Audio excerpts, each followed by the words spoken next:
prix littéraire Naissance d'une œuvre à Saint-Gervais-Mont-Blanc. Quelques mots de Nicolas Le Naine et de Laurent Binet, les lauréats.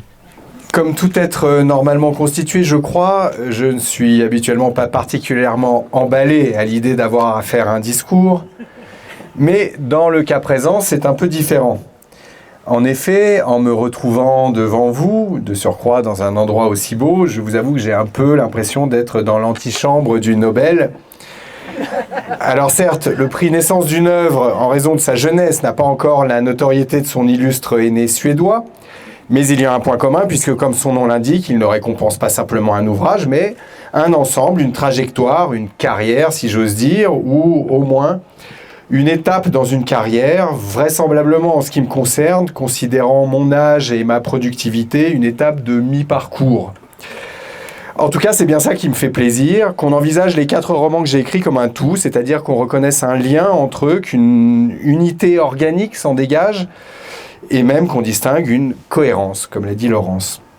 Cette cohérence n'a rien d'évident, puisque c'est en général quelque chose qu'on met à mon crédit. Je change radicalement, à la fois de sujet et de forme, d'un roman à l'autre.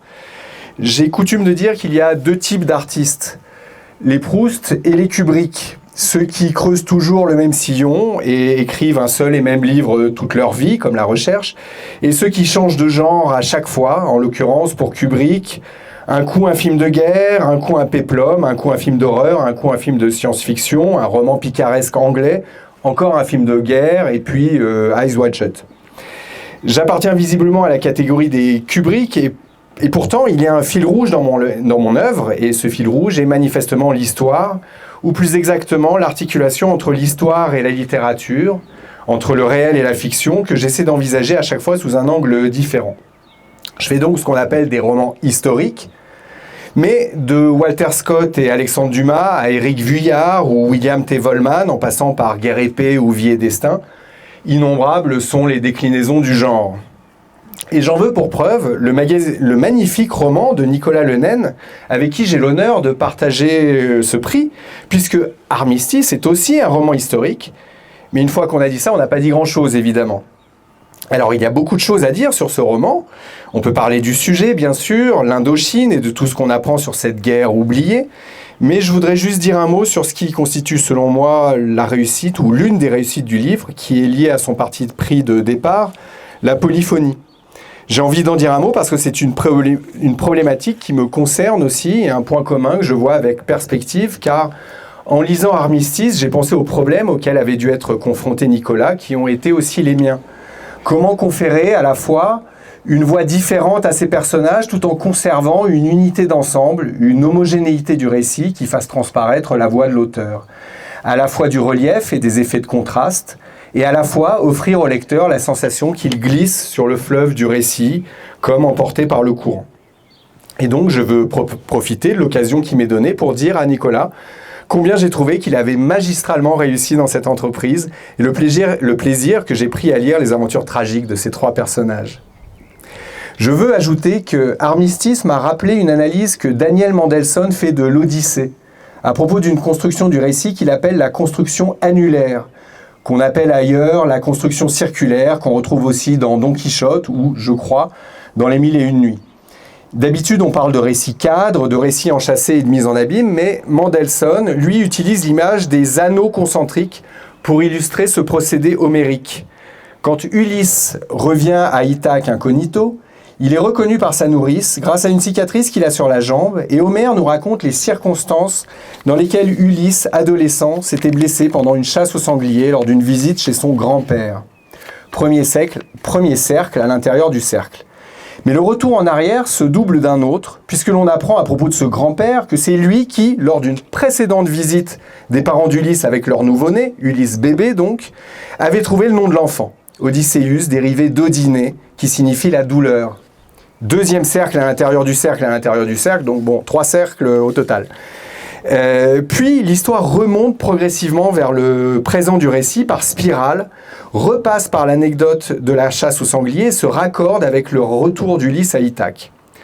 Dans Armistice, on remonte ou on descend, je ne sais pas trop exactement, de la guerre d'Indochine à la Deuxième Guerre mondiale, puis à la Première, quand le colonel de Stalingrad raconte les mutins de Kiel, selon le même procédé, selon le même mouvement d'aller-retour en spirale, notamment lorsque l'Allemand est supplicié dans l'enclos des buffles, dans un fondu enchaîné des plus élégants, quand il croit parler à son adjudant parce qu'il se croit encore à Stalingrad, alors qu'il est au fond de la jungle vietnamienne. Encore une grande réussite. Voilà donc, merci à Nicolas Le Naine pour le plaisir que m'a donné la lecture de son roman. Merci aux jurés, merci aux organisateurs, merci à Gilles Marchand que j'avais croisé à Osgore au printemps, tout à fait par hasard, qui m'avait dit tout le bien qu'il pensait de ce prix et qui m'avait gentiment encouragé en me disant tout le bien qu'il avait pensé de mon livre. J'ai aussi une pensée pour les 2 autres finalistes à qui je souhaite plein de succès futurs. Et j'en profite pour remercier Martine Boutan, mon éditrice, qui me fait l'amitié de sa présence, avec qui tout a commencé il y a maintenant 15 ans, et la publication de HHHH, qui allait changer ma vie, et qui m'a mené jusqu'ici aujourd'hui.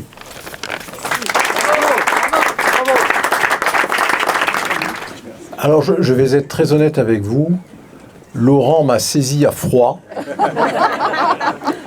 J'ignorais qu'il fallait faire un speech de cette teneur.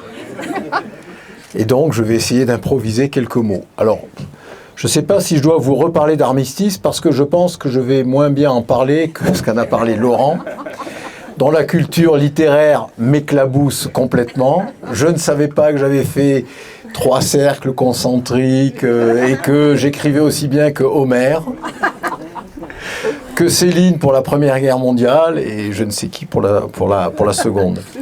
Voilà. Donc, merci, cher Laurent.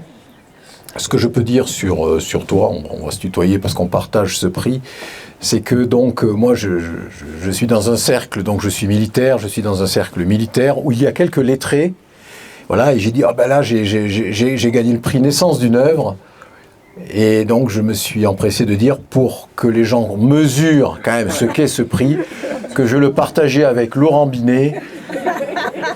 Donc là, le regard s'allume moyennement et je dis, c'est l'auteur de HHH. Et là, on me dit, ah ouais, quand même.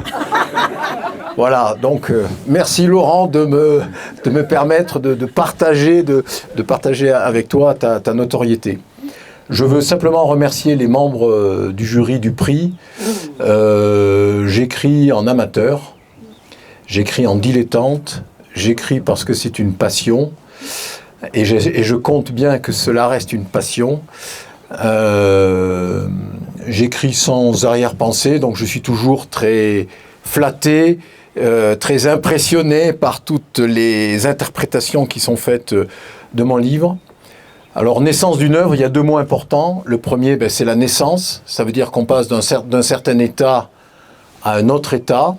Donc je suis heureux de partager, de passer d'un certain état à un autre état avec des gens aussi prestigieux que Laurent, que Michel, que Gilles, qui sont pour moi des écrivains reconnus et établis, ce que je ne me considère pas encore en tout cas, même si j'écris beaucoup et voilà, et j'ai la chance d'être édité.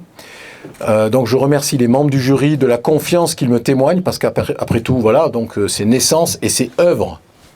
Donc voilà, donc à charge à moi de transformer ce conglomérat de livres qui traitent de sujets assez différents, mais comme l'a très bien dit Laurent, qui ont tous en fil rouge l'histoire du destin. Je pense que ce qui fait l'essence d'un roman, c'est l'histoire du destin. Et les hommes oscillent en permanence entre leur destin subi et leur destin choisi. Et finalement, l'armistice, le livre est né de cette réflexion sur armistice, qui est un mot un peu bizarre, qui n'est pas la paix, mais qui n'est pas la paix, qui n'est pas encore la paix, mais qui n'est plus la guerre. Voilà, et on est toujours dans cet armistice avec soi-même, à se poser la question de est-ce que mon destin est choisi ou est-ce que mon destin est subi, et donc derrière cette grande image de la liberté. Donc merci aux membres du jury, merci à ces mécènes, merci Laurence également, qui est la grande prêtresse, même si nous ne sommes pas encore une secte, ce que j'espère. Voilà, je suis d'autant plus touché d'être dans ces lieux pour 2 raisons. La première, c'est que donc, je suis chasseur alpin, j'ai beaucoup arpenté le massif du Mont Blanc, monsieur le maire, avec l'école militaire de haute montagne, donc je connais bien les dômes de Miage pour y être allé l'hiver, l'été, dans le beau et dans le mauvais temps. Voilà, et puis parce que demain, je ferai mon adieu aux armes au 27e BC à Annecy, que j'ai commandé. Voilà, donc ça tombe bien finalement que j'ai le prix Naissance d'une œuvre, puisque pour naître, il faut un peu mourir. On a fait les choses. Je nais aujourd'hui et je meurs demain. Ça aurait été mieux dans l'autre sens, mais ça marche aussi. Voilà, donc merci beaucoup. Et enfin, je pense que le jury a du mérite parce que le roman de guerre n'est plus un genre très à la mode, même si ça n'est pas un roman de guerre, c'est un roman sur la guerre, où la guerre est en toile de fond, parce que la guerre est un grand révélateur de l'âme humaine. Donc merci d'avoir traité de ce sujet qui n'est plus très à la mode. Et puis surtout, sur une guerre qui est une guerre oubliée, dont on fête aujourd'hui, on a fêté au mois de mai, le 7 mai, le 70e anniversaire de la défaite de Dien Bien Phu, parce que c'est quand même une défaite. Donc voilà, et à travers moi, vous avez finalement honoré tous nos soldats qui se sont battus là-bas. Merci beaucoup.